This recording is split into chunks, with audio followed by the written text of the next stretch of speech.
A ressurreição dos mortos é um dos maiores mistérios da fé cristã. Como será esse evento? O que acontecerá com nossos corpos? Será algo simbólico ou literal? Essas são perguntas que muitos fazem, mas a Bíblia nos dá respostas claras sobre esse grande acontecimento. No capítulo 15 da primeira carta aos Coríntios, o apóstolo Paulo trata desse assunto de forma profunda, mostrando que a ressurreição não é apenas um conceito teológico, mas uma promessa real para todos, os que estão em Cristo. Ele explica que, assim como Cristo ressuscitou dentre os mortos, aqueles que pertencem a Ele também ressuscitarão em um corpo glorificado. Mas o que isso significa na prática? Teremos o mesmo corpo? Como será essa transformação? E aqueles que morreram há séculos? Essas questões despertam curiosidade e, ao mesmo tempo, revelam a grandiosidade do plano de Deus para a eternidade. No trecho a seguir, o pastor Augustus Nicodemos nos ajudará a compreender melhor os mistérios da ressurreição dos mortos à luz das Escrituras. Então, se você deseja crescer no conhecimento bíblico e entender essa verdade fundamental da fé cristã, já se inscreva no canal, ative as notificações e acompanhe essa aula até o fim. Espero que sua Bíblia esteja aberta aí, que a gente vai tentar cobrir todo o capítulo 15, que não é um capítulo pequeno. Bom, vamos começar fazendo a afirmação de que a ressurreição é o fato fundamental do cristianismo. Uma das diferenças entre o cristianismo e outras religiões é que as demais religiões são geralmente baseadas nos ensinamentos dos seus fundadores. O cristianismo, todavia, se baseia num fato que ele afirma que é histórico, que é a morte e a ressurreição do seu fundador. Se nós tirarmos a ressurreição do cristianismo, não lhe resta nada a não ser uma religião moralista que vai ensinar a fazer o bem como qualquer outra.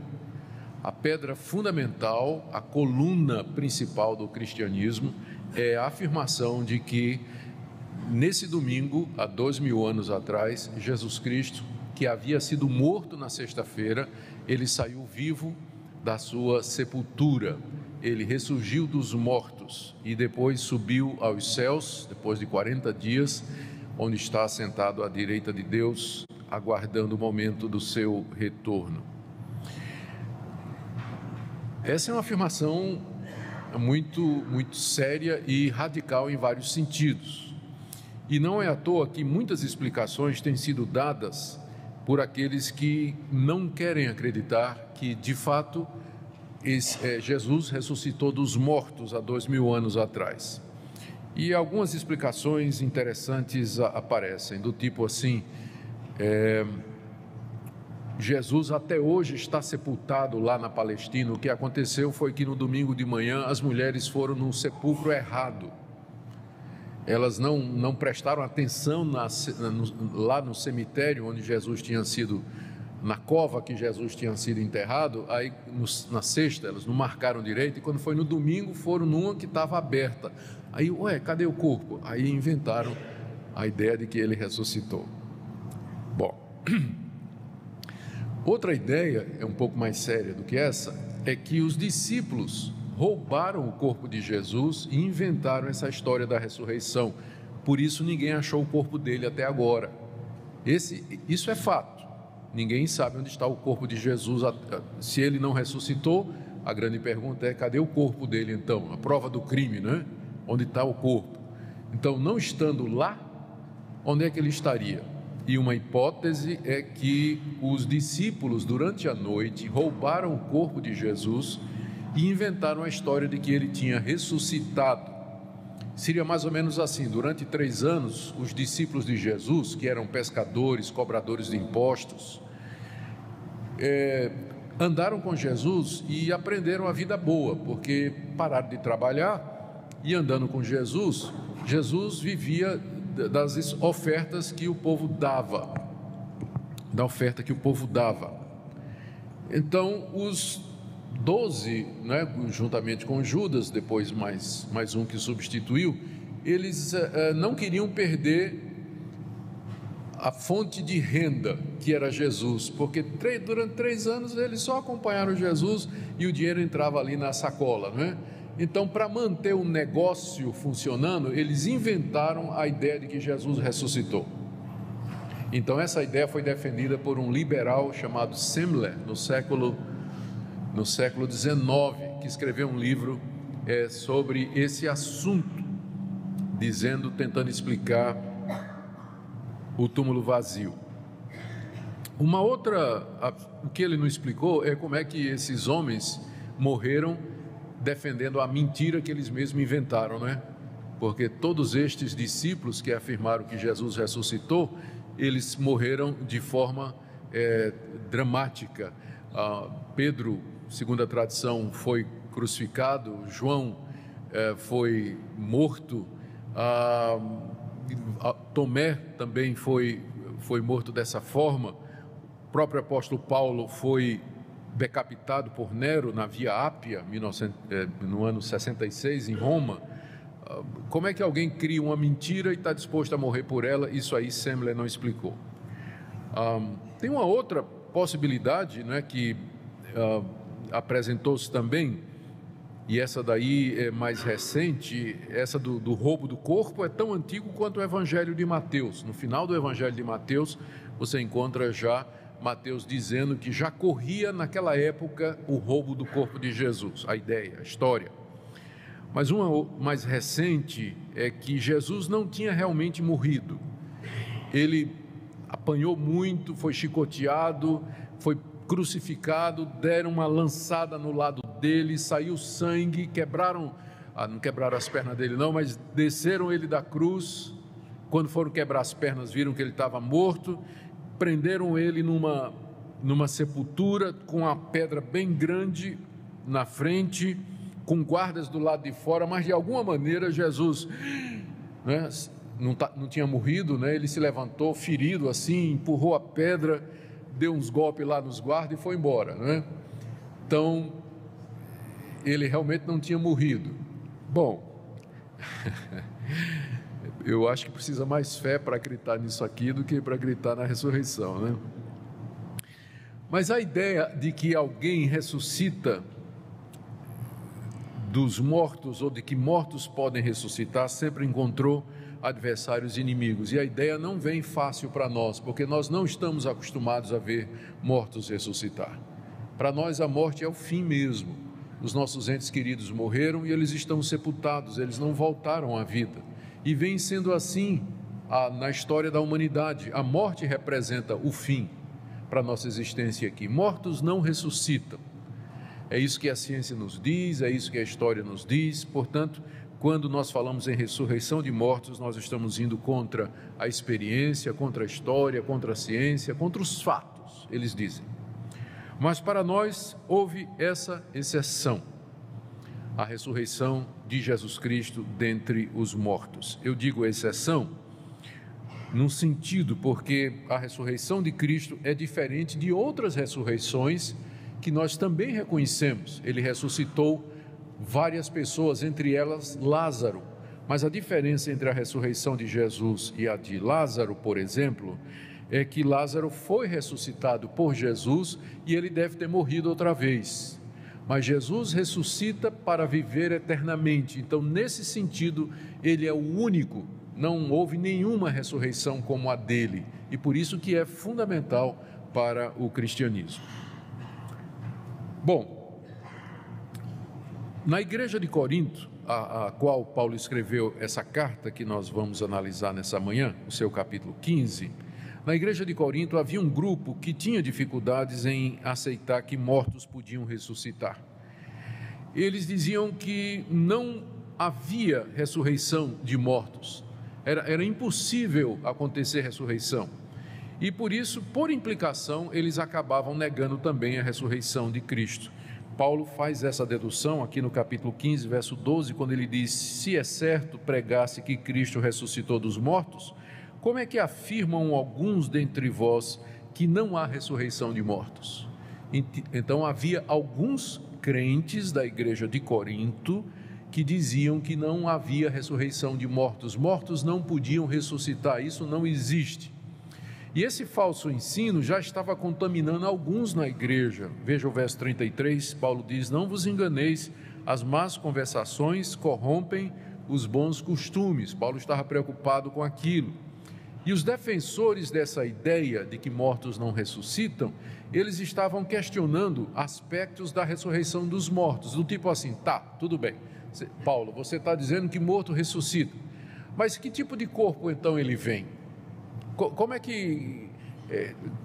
e o que é que vai acontecer depois? Que tipo de vida esses mortos vão ter? Eles estavam questionando, e Paulo anota isso, né, no verso 35. Ele diz assim: mas alguém dirá, como ressuscitam os mortos? Em que corpo vêm? Isso era o pessoal que não acreditava na ressurreição dos mortos, e só para argumentar dizia: tá bom, vamos supor que tem a ressurreição de mortos. Que tipo de corpo então vai ser? Como é que eles vêm?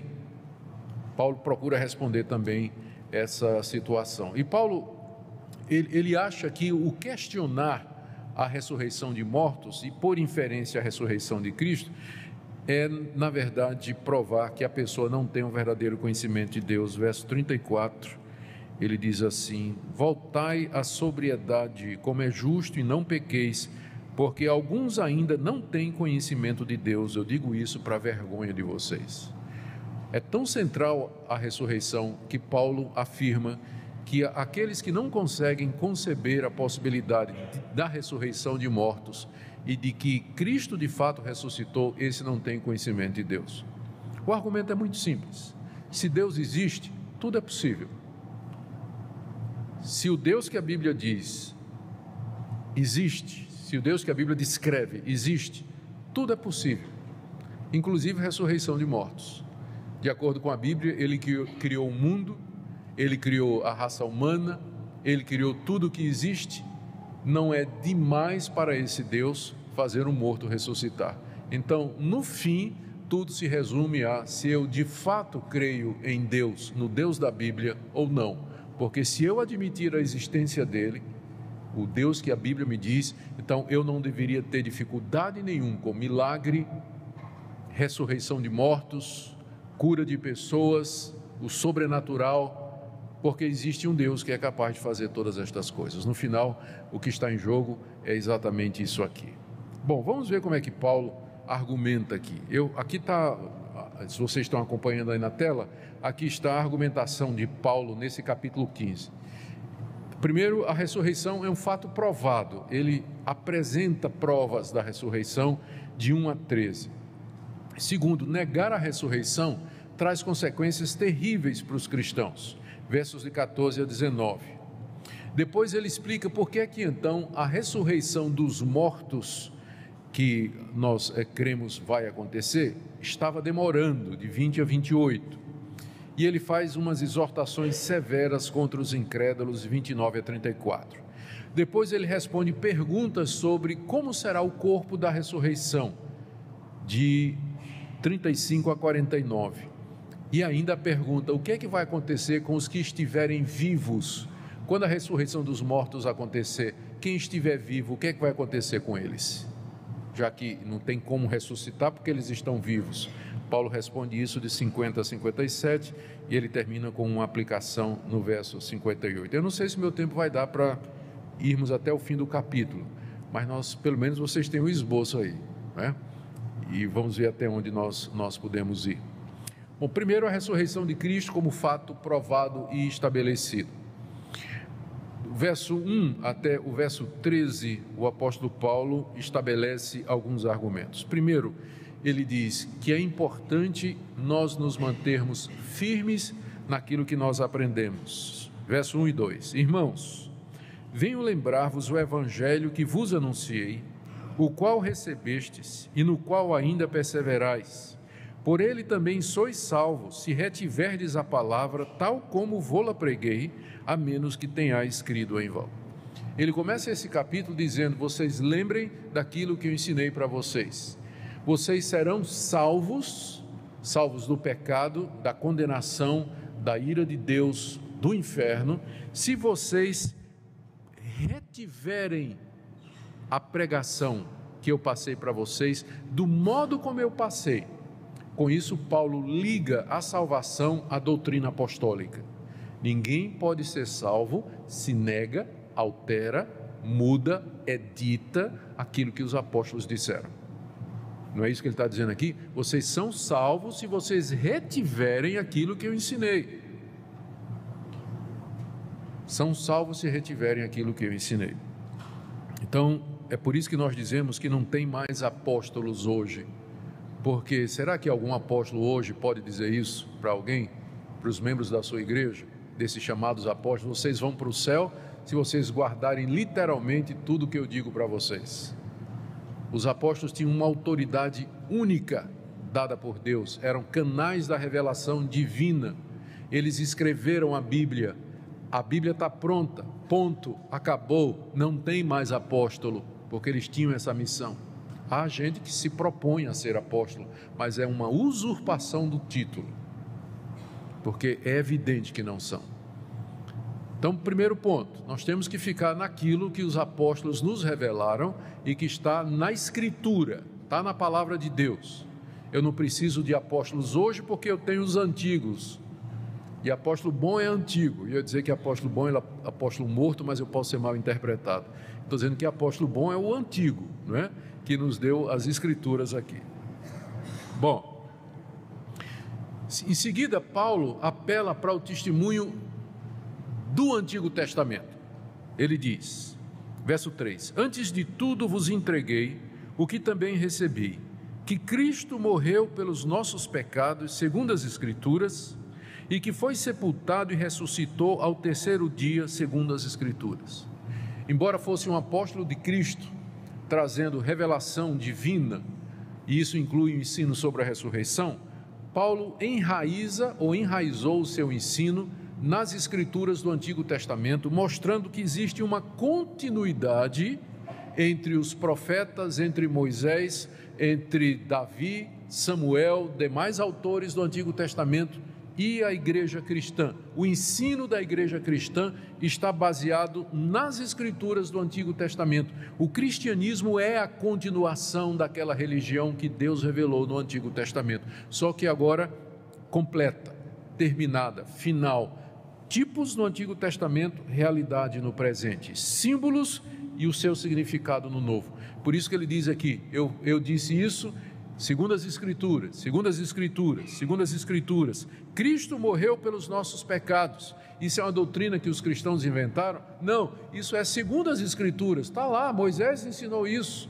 Quando mandou que sacrificássemos animais, os sacerdotes tinham que oferecer sacrifícios pelo povo, tudo aquilo era um símbolo de Cristo. Cristo morreu pelos nossos pecados, segundo as Escrituras, foi sepultado e ressuscitou ao terceiro dia, segundo as Escrituras. Salmo 16, quando Davi fala do justo de Deus que não seria deixado na morte, por exemplo, ou Oséias capítulo 6, verso 2, que diz, ao terceiro dia ele nos levantará. Está lá nas Escrituras a ressurreição do Messias. Não estou dizendo nada novo, diz o apóstolo Paulo.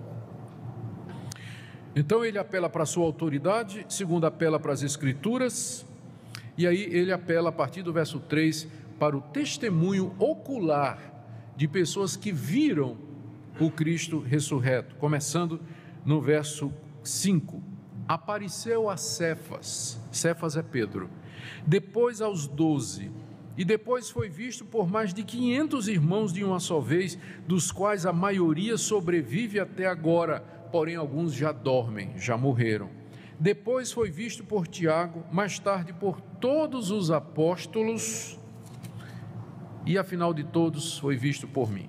Do verso 5 até o verso 7, Paulo enumera uma quantidade enorme de pessoas que poderiam afirmar que estiveram com Cristo depois da sua morte, que viram o Cristo ressurreto. Isso inclui Pedro, os 12 que andaram com ele 3 anos, depois 500 irmãos de uma vez só, Cristo apareceu para eles ressurreto, e Paulo diz, a maioria está vivo, pode perguntar, vai lá perguntar e conversa com eles, porque a maioria desse pessoal ainda está vivo. Depois por Tiago e depois outra vez por todos os apóstolos reunidos. Várias aparições de Cristo depois da sua ressurreição. Esse é o terceiro testemunho que ele invoca. Depois, no verso 8, aliás, do verso 8 até o verso 11, Paulo diz: eu também o vi, eu também o vi. Está aí. Afinal, depois de todos, foi visto também por mim, como por um nascido fora de tempo. Porque eu sou o menor dos apóstolos, que mesmo não sou digno de ser chamado apóstolo, pois persegui a igreja de Deus. Mas pela graça de Deus sou o que sou, sua graça que me foi concedida não se tornou vã, antes trabalhei muito mais do que todos eles, todavia não eu, mas a graça de Deus comigo. Portanto, seja eu ou sejam eles, assim pregamos e assim crestes. Depois de ter dado aquela relação de pessoas que tinham visto Cristo ressurreto, Paulo se inclui e diz: por último de todos, e afinal depois de todos, literalmente no grego, não é? Por último de todos, foi visto também por mim. O último que viu Cristo ressurreto foi Paulo. Depois dele, Cristo não apareceu ressurreto a mais ninguém. As pessoas perguntam: mas e João lá na ilha de Patmos, quando teve o Apocalipse? Existe uma diferença entre o que aconteceu no caminho de Damasco, quando Jesus apareceu a Paulo, e a visão de João na ilha de Patmos no Apocalipse. Cristo apareceu em pessoa, não foi uma visão, mas foi uma aparição. O Cristo ressurreto apareceu a Paulo. Paulo podia vê-lo, e se tivesse gente ao redor de Paulo, como tinha, teria visto e ouvido, como o livro de Atos diz, que aqueles que acompanhavam Paulo, quando Cristo apareceu, era uma luz, eles caíram e eles ouviram também uma voz, só que eles não entenderam o que era. Mas lá na ilha, o que João teve foi uma visão, é diferente. Estava acontecendo dentro dele. Se tivesse gente do lado de fora, só teria visto João assim. E ninguém estava vendo o que João estava vendo, porque era uma visão. Mas uma aparição, se tivesse mais gente, eles teriam visto também. Então, o último a quem Cristo apareceu com o corpo da ressurreição foi Paulo. E quem serão os próximos a virem? Aquela geração que estiver viva quando ele voltar dos céus com o corpo da ressurreição publicamente, todo olho que estiver vivo o verá. Mas até lá ele está aguardando o momento da sua manifestação. E é mais uma razão que a gente diz que não tem apóstolos, para ser apóstolo teria que ser testemunha da ressurreição, e o último foi Paulo. Então não tem como ter apóstolo mais hoje, não é? Ele diz aqui: eu sou o menor de todos, porque não sou digno, pois persegui a igreja de Deus. Bom, mas como ele diz no verso 11, seja eu ou seja eles, os outros, assim nós pregamos e assim vocês creram. Depois de dar o seu testemunho, Paulo fala que negar a ressurreição dos mortos é negar a Cristo. Talvez esse fosse um ponto que a igreja não estava entendendo. O que eles estavam dizendo é que mortos não ressuscitam. E agora o que é que Paulo vai fazer? É levar o argumento deles à última consequência. Tá, vocês estão dizendo que mortos não ressuscitam, então Cristo não ressuscitou também. É isso que vocês estão dizendo? Então Paulo vai empurrar o argumento até o final, para que as pessoas vejam quais são as consequências do que eles estão dizendo aqui. Lendo a partir do verso 12 até o verso 13. Ora, se é corrente pregar-se que Cristo ressuscitou dentre os mortos, como Paulo pregava e os demais apóstolos, como, pois, afirmam alguns dentre vós que não há ressurreição de mortos? E se não há ressurreição de mortos, então Cristo não ressuscitou. Vocês percebem a ligação que Paulo faz. Os dois eventos estão ligados. Se os mortos não ressuscitam, se eles não irão ressuscitar, significa que também Cristo não ressuscitou. Ou invertendo agora a sequência, a segurança que eu tenho de que um dia os mortos vão ressuscitar é porque Cristo ressuscitou. E ele foi o primeiro dessa ressurreição. A ressurreição já começou. Jesus é o primeiro, nós seremos os próximos, mas ela já está em andamento. Ela já está em andamento, esperando só o tempo da segunda leva. A primeira leva já foi, que é Jesus, e nós seremos a próxima. Ele liga então as duas coisas aqui.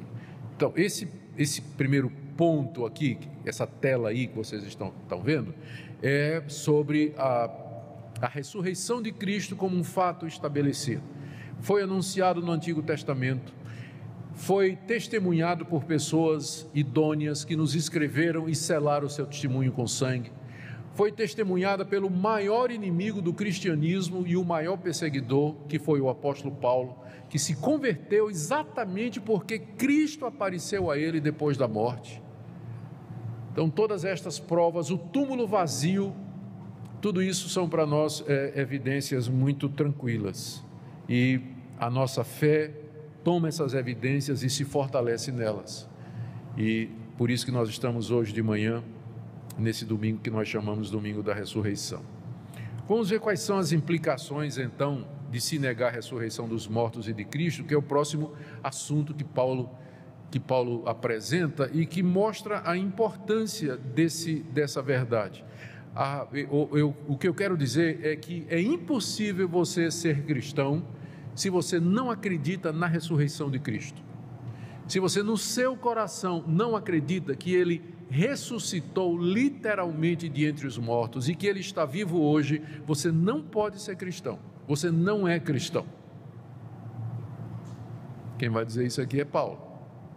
Eu estou só repetindo as palavras dele. Olha o que ele diz aí a partir do verso 14. Primeiro, se Cristo não ressuscitou, tudo aquilo que os apóstolos pregaram é em vão, bem como a nossa fé. Verso 14. Se Cristo não ressuscitou, é vã a nossa pregação e vã a nossa fé. Aquilo que os apóstolos pregaram, ensinaram, foi tudo em vão, porque eles disseram que Cristo ressuscitou e eles fizeram promessas em cima disso. Eles falaram da vida eterna, eles garantiram o perdão de pecados, mas tudo isso é em vão, porque estas promessas estavam baseadas na ressurreição de Cristo. Se Cristo não ressuscitou, não tem perdão de pecados, não tem vida eterna, não tem vida depois da morte. Ou seja, a nossa fé é vã. Nós estamos perdendo tempo aqui hoje de manhã. Nós devíamos estar em algum lugar aproveitando o feriado. Não estou dizendo que quem está aproveitando o feriado, todos que estão aproveitando o feriado não são crentes, porque tem irmãos, claro, que aproveitam para descansar. Mas eu apenas para dizer que a nossa fé é vã, ela é sem sentido, se Cristo de fato não ressuscitou. Não faz sentido. Versos 15 e 16, torna os apóstolos em falsas testemunhas e perjuros, e somos tidos por falsas testemunhas de Deus, porque temos asseverado contra Deus, esse contra Deus não ficou bem na tradução, temos afirmado diante de Deus que Ele ressuscitou a Cristo, ao qual Ele não ressuscitou, se é certo que os mortos não ressuscitam, porque se os mortos não ressuscitam, também Cristo não ressuscitou. Os apóstolos foram falsas testemunhas se Cristo não ressuscitou, porque o centro da pregação apostólica era essa. Na verdade, os apóstolos eles foram chamados para serem testemunhas da ressurreição. E foi isso que eles fizeram lá em Jerusalém, quando tudo começou. Eles compareceram diante da multidão, Pedro no dia de Pentecostes, e ele disse: aquele que vocês mataram, esse é o Cristo. Ele ressuscitou, subiu aos céus e derramou o Espírito Santo, como vocês estão vendo. Toda a pregação apostólica era em cima da ressurreição de Cristo. Se Cristo não ressuscitou, esse livro é um livro escrito por mentirosos, não merece a nossa confiança, porque são, como Paulo diz aqui, seremos falsas testemunhas de Deus, pessoas que vierem em nome de Deus dizendo uma mentira. Pior, verso 17, os crentes ainda terão de pagar pelos seus pecados. Se Cristo não ressuscitou, é vã a vossa fé e ainda permaneceis nos vossos pecados. Você sabe o que é que significa permanecer nos seus pecados? Quer dizer que um dia você teve a impressão de que os seus pecados, quando você creu em Jesus, você foi assegurado de que os seus pecados foram perdoados. Mas o pressuposto para isso é que alguém tinha pago esses pecados. E quem pagou esses pecados foi Jesus de Nazaré. E a prova de que a morte dele paga pecados é que ele ficou vivo. Porque se ele tivesse ficado morto, A morte dele não tinha nenhum valor, ele teria morrido por ele mesmo. Mas a ressurreição de Cristo dentre os mortos é a base para o perdão de pecados, é a garantia de que a morte dele foi uma morte pelos outros. Então, se Cristo não ressuscitou, a má notícia é que você ainda permanece nos seus pecados. Você ainda vai ter que dar conta dos seus pecados. Não foram pagos. Você sabe como é você pensar que pagou uma conta e de repente chega o boleto dizendo segundo aviso? Pior é quando diz: informamos que o seu nome está indo para a Sociedade de Proteção ao Crédito. Mas eu pensei que aquela conta estava paga. Tu não pagasse não a conta, fulano? Não é para o marido.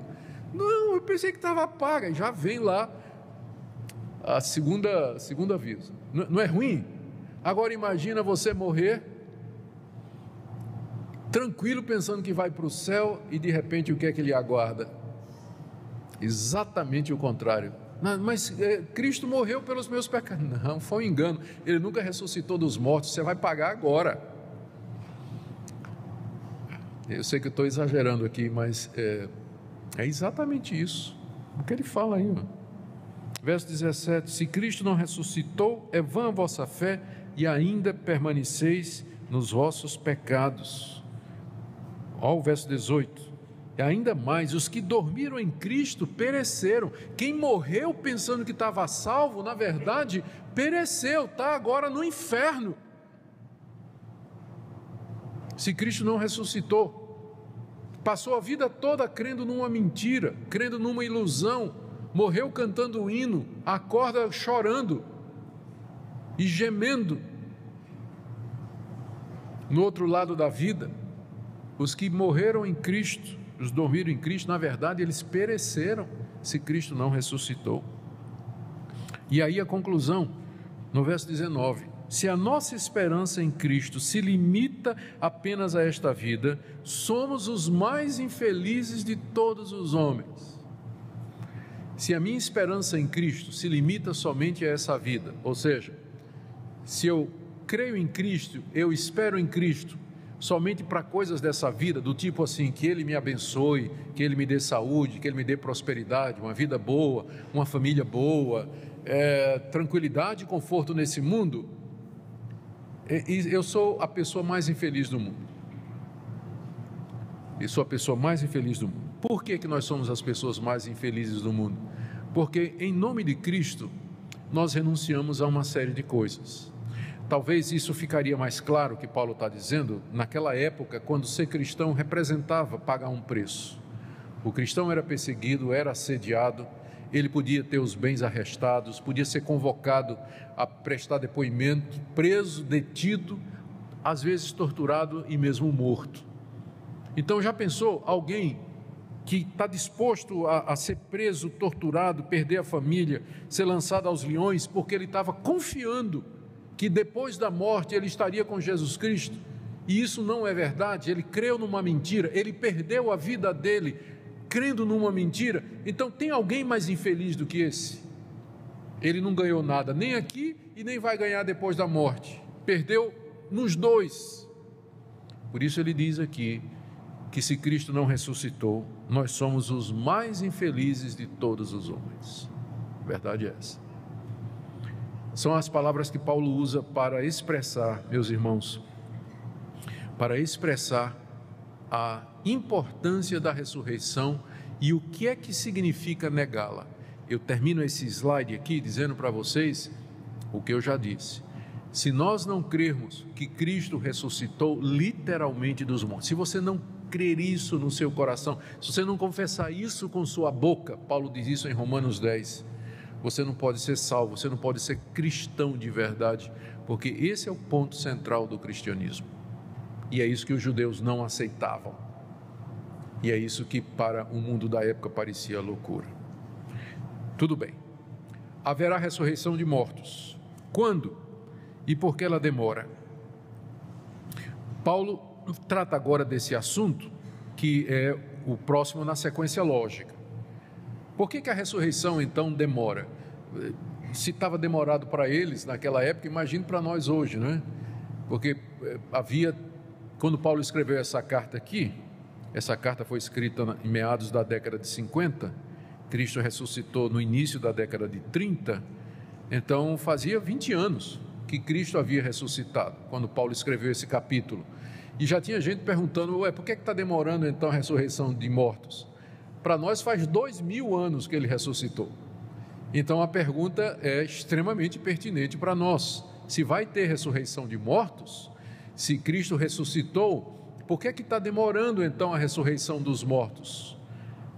Paulo explica aqui a partir do verso 20 até o verso 28.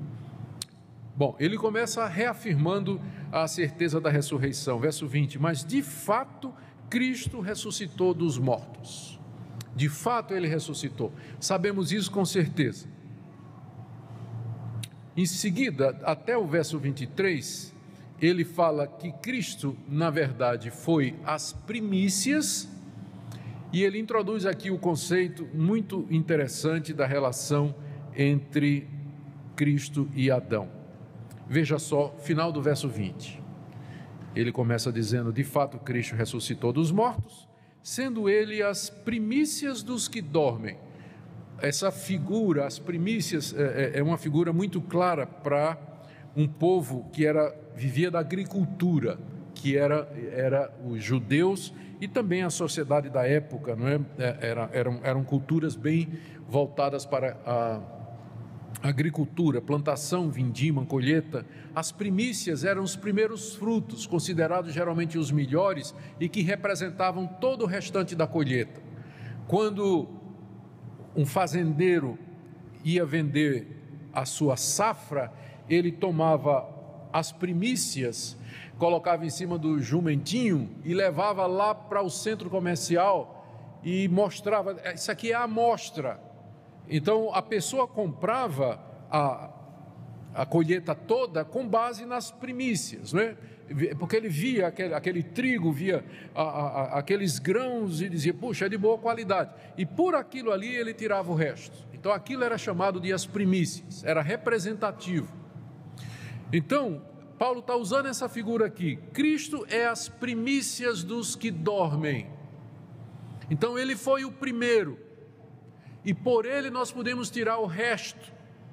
Os que dormem são os que morreram, ou os que vão morrer até que ele volte. Então ele é os primeiros frutos, ele é o que representa o que vai acontecer. Ele é o primeiro da ressurreição. E aqui Paulo faz um paralelo com Adão, versos 21 e 22, aliás vai até o verso 23, para que a gente entenda bem. Verso 21, olha o argumento dele. Visto que a morte veio por um homem, quem é esse homem pelo qual a morte entrou? Adão, que foi o primeiro. Visto que a morte veio por um homem, também por um homem veio a ressurreição dos mortos. Porque assim como em Adão todos morrem, assim também todos serão vivificados em Cristo. Cada um, porém, por sua própria ordem. Cristo as primícias, depois os que são de Cristo na sua vinda. Não é difícil entender o que ele está dizendo aqui. Ele está fazendo um paralelo. Por um homem, a morte entrou no mundo, que foi Adão. Adão era representante da raça humana. Por um segundo homem, Deus trouxe a vida. O segundo Adão veio fazer certo o que o primeiro fez errado. Então, assim como em Adão todos morrem, em Cristo todos serão vivificados. Todos, entendidos no contexto, os que creem em Jesus e que são dele. Eles são vivificados, recebem a vida. E aqui então Paulo explica. Cada um na própria ordem, Cristo as primícias, depois os que são de Cristo aqui explicam o que é, quem é que vai ser ressurreto, não é? Porque ele tinha dito que todos são vivificados, dava a impressão de que a humanidade toda vai ressuscitar para a vida eterna, mas ele está dizendo aqui que na verdade é os que são de Cristo, é que serão vivificados, ressurretos na segunda vinda. O que Paulo está explicando para aqueles irmãos é o seguinte, irmãos, a ressurreição vai se dar em duas etapas. A primeira é a ressurreição de Cristo, isso já aconteceu, e aí vem uma segunda etapa, que são os que dormem, que será quando Cristo vier. Então não estão coladas uma na outra, tenham calma, não é? Tenham calma, vai acontecer, mas que tem uma sequência. Assim como houve a queda em Adão, vai ter também a ressurreição em Cristo Jesus. Os demais, Paulo explica, ressurgirão na vinda de Cristo no final da sua obra, verso 23 e 24. Cada um, porém, por sua própria ordem, já falei, Cristo as primícias, depois os que são de Cristo na sua vinda, e então virá o fim, quando ele entregar ao Deus, o reino ao Deus e Pai, quando houver destruído todo o principado, bem como toda potestade e poder. Paulo explica que quando Cristo vier a segunda vez, ocorrerá a segunda etapa da ressurreição e vai ser o fim do mundo. Acabou, não tem mais nada. A não ser a ressurreição, os ressurretos vivendo com Cristo, com Deus no novo céu e na nova terra. Isso ele vai tratar mais adiante aqui, se a gente tiver tempo. Por que ele demora? Agora sim, verso 25 ou 26. Convém que ele reine até que haja posto todos os inimigos debaixo dos pés. O último inimigo a ser destruído é a morte. Agora está a explicação por que está demorando. Cristo já reina, ele está sentado no trono do universo. Quando ele ressuscitou dos mortos, subiu aos céus, sentou no trono do universo. E o que ele está fazendo? Ele está subjugando agora os seus inimigos. Ele venceu a morte, aliás, ele venceu o pecado, ele venceu Satanás, ele venceu o mundo, e agora o último inimigo que falta ser destruído, verso 26, é a morte. E quando é que a morte vai ser destruída? Quando ele voltar e ressuscitar aqueles que a morte se apoderou deles, aqueles que já morreram. É por isso, alguém uma vez me perguntou, se Cristo já ressuscitou e perdoou os meus pecados, por que eu tenho que morrer ainda? Por que o crente morre ainda? Porque esse inimigo ainda não foi destruído.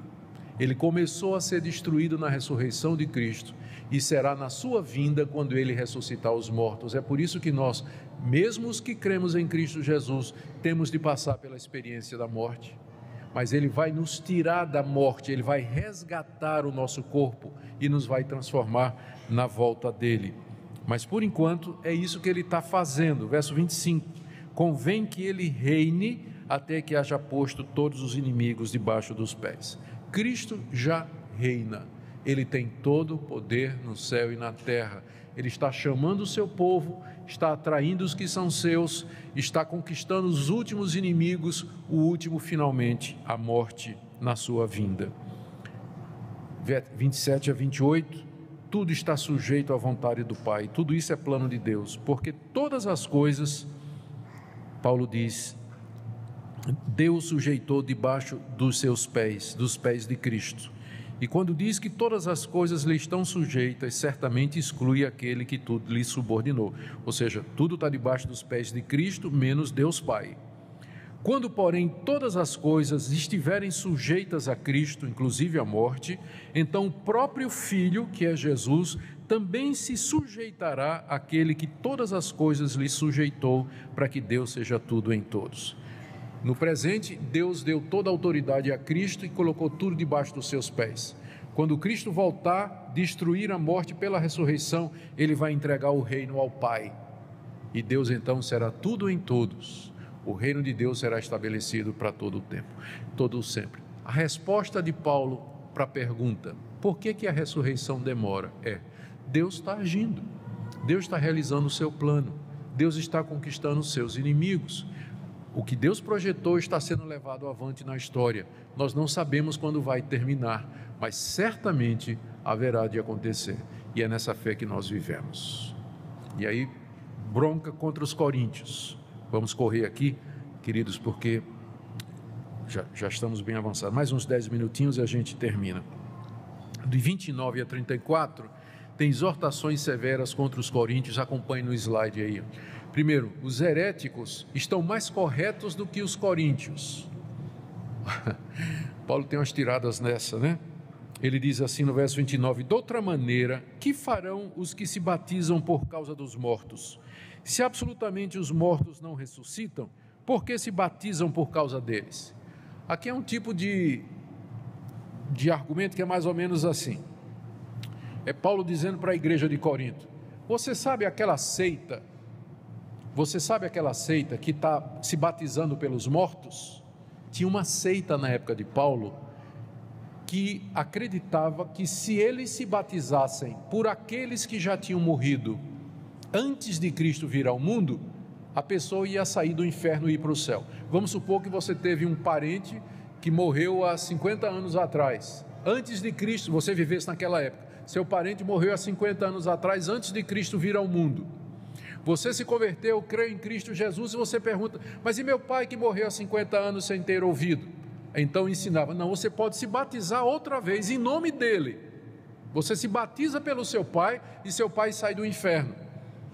Tinha uma seita que fazia isso, que se batizava pelos mortos em nome de Jesus, para tirar esses mortos do inferno. Olha o que Paulo está dizendo. Ele se vira para a igreja de Corinto e diz assim: sabe aqueles hereges? Eles estão mais certos do que vocês.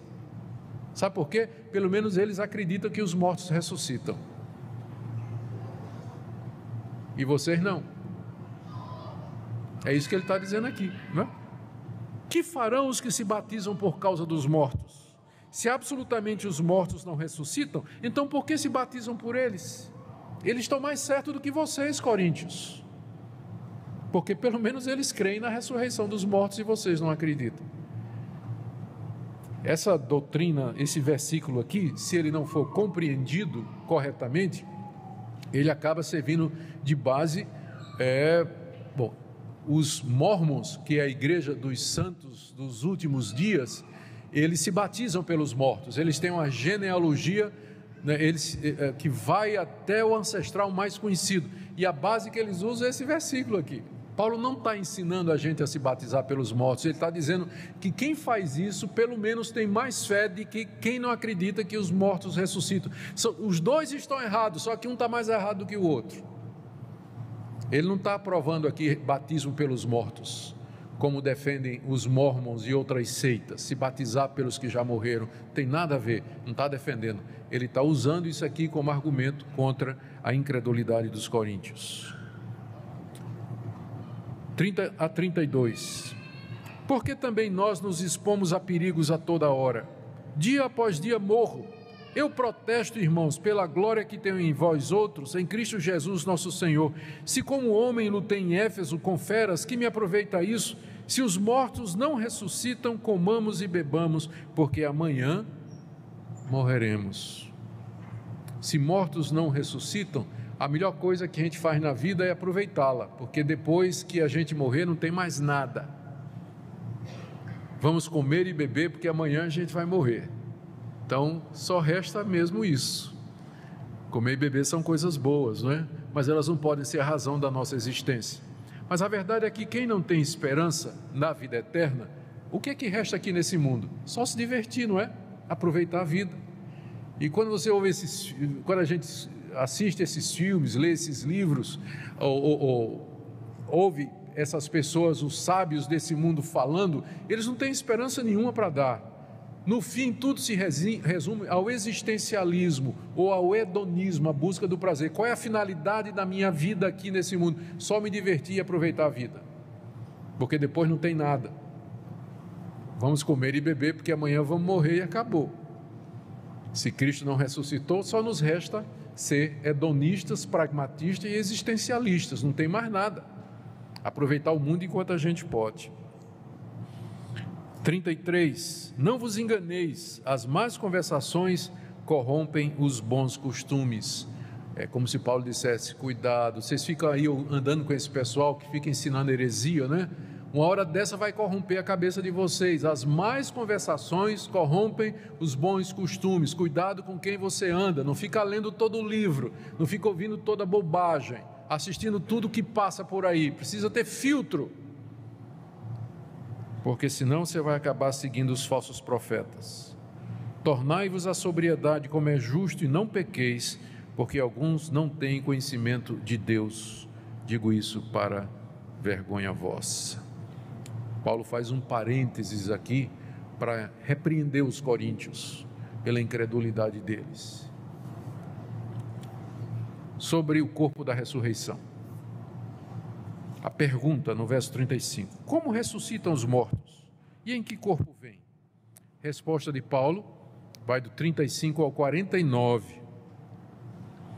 E eu vou resumir, eu vou ler apenas, tá? E vocês acompanhem aí no slide. Como é que vai ser o corpo da ressurreição? Paulo compara o sepultamento a uma semeadura. O corpo é uma semente que é jogada no chão.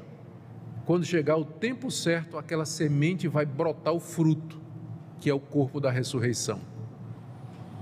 Verso 36, insensato, o que semeias não nasce se primeiro não morrer. E quando semeias, não semeias o corpo que há de ser, mas o simples grão como de trigo ou de qualquer outra semente. O corpo, quando vai para a sepultura, é uma semente. Só que quando brota é outra coisa, não é isso? Quando o fruto que brota é diferente da semente, é da mesma natureza, mas há uma diferença. Então, nosso corpo, quando é sepultado, é como uma semente. Quando houver a ressurreição, ele vai brotar diferente, embora seja o mesmo corpo. Verso 38 até 41, existe diferença entre carne e corpos. Deus lhe dá corpo como lhe aprouve dar, e a cada uma das sementes o seu corpo apropriado. Nem toda a carne é a mesma, porém uma é a carne dos homens, outra dos animais, outra das aves e outra dos peixes. Também há corpos celestiais e corpos terrestres, e sem dúvida uma é a glória dos celestiais e outra a dos terrestres. Uma é a glória do sol, outra a glória da lua e outra das estrelas. Parece que Paulo não conhecia nada de astronomia, mas já está dizendo coisa aqui que hoje a gente já sabe, não é? A diferença de massa, intensidade e densidade dos corpos celestes. Porque até entre estrela e estrela há diferenças de esplendor. Pois assim também é a ressurreição dos mortos. Semeia-se o corpo na corrupção, ressuscita na incorrupção, semeia-se em desonra, ressuscita em glória. Em linhas gerais, o que Paulo está dizendo aqui é que o corpo da ressurreição, ele vai manter uma continuidade com o corpo que foi semeado. Em outras palavras, eu vou reconhecer você. Quando a gente ressuscitar, você vai ser parecido o suficiente com o que você era antes de morrer, a ponto de que nós vamos nos conhecer. Mas ao mesmo tempo, esse corpo vai ser diferente. Como Paulo explica, nem toda a carne é igual, nem todo o corpo é igual, nem toda a glória é igual, nem todos os corpos celestes são iguais. Então, há uma especificidade. Deus preparou um corpo especial para nós, uma substância, uma matéria especial para nós na ressurreição dos mortos, que ele compara à semeadura. Você planta de um jeito, quando nasce é outra coisa, embora esteja ligado. Então, na ressurreição, eu creio que nós nos reconheceremos. Eu saberei quem é você. Você vai reconhecer todo mundo. Você vai lembrar de todos, a fisionomia. Agora, o corpo vai ser diferente, a substância é diferente. Não pode morrer, é o que Paulo explica em seguida. É incorruptível, verso 42. Assim é a ressurreição dos mortos. Semeia-se corpo na corrupção. O nosso corpo que foi enterrado é o corpo corruptível, que pode morrer, doente, destrutível. Ressuscita na incorrupção, ou seja, esse corpo que vai ressuscitar, ele não vai morrer mais, ele não é passível de doenças, de deformidades, nada, é um corpo perfeito como é o corpo de Cristo. 43, semeia-se em fraqueza, ressuscita em poder, semeia-se corpo natural, que é o nosso corpo, ressuscita corpo espiritual. Esse é o nome que Paulo dá ao corpo que nós vamos ter, corpo espiritual. Não é que é um fantasma, mas é um corpo sólido, só que a natureza dele é espiritual. Não é mais carnal, mortal, desse mundo, mas é próprio para viver no novo céu e na nova terra. Se há corpo natural, diz o apóstolo Paulo, assim também tem corpo espiritual. Pois está escrito, e aqui ele cita Gênesis 2,7, o primeiro homem, Adão, foi feito alma vivente. O último Adão, porém, é espírito vivificante. Ele faz um paralelo outra vez entre Cristo e Adão. Quando Deus criou Adão, fez um boneco de barro, soprou nele e o fez alma vivente. Mas Cristo, Paulo diz, que ele chama de o último Adão. Não é interessante isso? Cristo é o último Adão, ou seja, não virá mais ninguém para nos representar. Ele é o último, Cristo. O último Adão, o último cabeça de raça, ele é não espírito vivente, mas espírito que dá vida. Enquanto que Adão foi feito espírito vivente pelo sopro de Deus, Cristo é o que vai dar esse sopro. Ele é aquele que vai vivificar. 46. Não é primeiro o espiritual e sim o natural, depois o espiritual. Então a sequência é: primeiro foi o natural, que foi Adão, depois vem Jesus, que é o homem espiritual. Assim também nós herdamos primeiro um corpo natural, depois virá o nosso corpo espiritual. 47. O primeiro homem formado da terra é terreno, o segundo homem, que é Jesus Cristo, é do céu. Como foi o primeiro homem, o terreno, tais são também os demais homens terrenos, e como é o homem celestial, que é Jesus, tais também os celestiais. E assim como trouxemos a imagem do que é terreno, devemos trazer também a imagem do celestial. Muito bonito, muito fácil de entender. Somos filhos de Adão, por isso nós herdamos primeiro o corpo de Adão, nós vamos morrer como Adão, mas também nós somos de Cristo, nós herdaremos em seguida o corpo de Cristo e seremos semelhantes a Ele. Dois homens na porta de entrada da humanidade. Adão trazendo morte, desgraça e sofrimento, Cristo trazendo vida. A grande pergunta é: a quem você está ligado? Se você está ligado só a Adão, a herança de Adão é morte e corrupção. Mas se você é de Cristo, você vai herdar dele o homem celestial, a ressurreição dos mortos, o corpo dele e a vida eterna. A humanidade pode ser dividida em dois grupos, que estão pendurados ou no cinturão de Adão ou no cinturão de Cristo. Onde é que você está nessa manhã? Essa é a grande pergunta. É isso que nós celebramos, a ressurreição e as suas implicações. Bom, já falei 55 minutos, eu acho que está bem, né? Ficou faltando só uns versículozinhos. Eu estou tentado a ir até o fim, mas não vou fazer isso não. Ele explica só o que vai acontecer com os que estão vivos, certo? Está aí, a transformação dos vivos na vinda do Senhor. Ele diz que é um mistério, verso 51, nem todos dormiremos, mas seremos transformados num momento, no abrir e fechar de olhos, ao ressoar da última trombeta, a trombeta soará, os mortos ressuscitarão incorruptíveis e nós seremos transformados. E aí então, estou lendo agora o verso 54, se cumprirá a palavra que está escrita, tragada foi a morte pela vitória. 57, graças a Deus que nos dá vitória por intermédio de nosso Senhor Jesus Cristo. Amém? Graças a Deus. E ele termina no 58, que é o último slide aí. Conclusão: diante da realidade da ressurreição, da glória que nos espera, Paulo encoraja os coríntios a continuar firmes na obra do Senhor. Ela não é vã, pois haverá ressurreição de mortos. 58, portanto, meus amados irmãos, sede firmes, inabaláveis, sempre abundantes na obra do Senhor, sabendo que no Senhor o vosso trabalho não é... A ressurreição dos mortos é um dos temas mais grandiosos e misteriosos da fé cristã. Desde os tempos antigos, os seres humanos se perguntam sobre o que acontece depois da morte. Será que existe algo além deste mundo? Como será a vida após a ressurreição?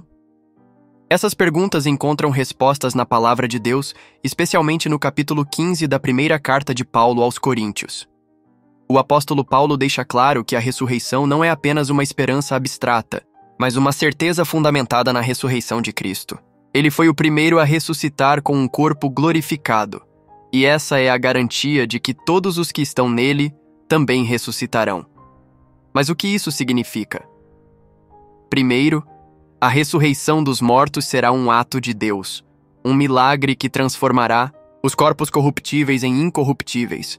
A morte, que parece ser o fim de tudo, será vencida definitivamente. O corpo que hoje se desgasta, envelhece e é sujeito à fraqueza, será substituído por um corpo glorioso, sem dor, sem limitações e sem pecado. Segundo, a ressurreição não será igual para todos. As Escrituras ensinam que os que pertencem a Cristo ressuscitarão para a vida eterna, mas os que o rejeitam enfrentarão a condenação. Essa realidade nos lembra da seriedade da vida que levamos hoje e da necessidade de estarmos preparados para esse grande dia. Por fim, a ressurreição aponta para a vitória final de Cristo sobre a morte. Ele mesmo declarou: "Eu sou a ressurreição e a vida. Quem crê em mim, ainda que morra, viverá." João 11:25. Essa promessa nos dá esperança, pois sabemos que a morte não terá a palavra final. Diante desse grande mistério, devemos nos perguntar: estamos vivendo de acordo com essa esperança? Nossa fé está firmada em Cristo, que venceu a morte por nós? Que essa verdade nos leve a viver com confiança, aguardando o dia glorioso em que veremos a plenitude da ressurreição e a eternidade ao lado do nosso Senhor.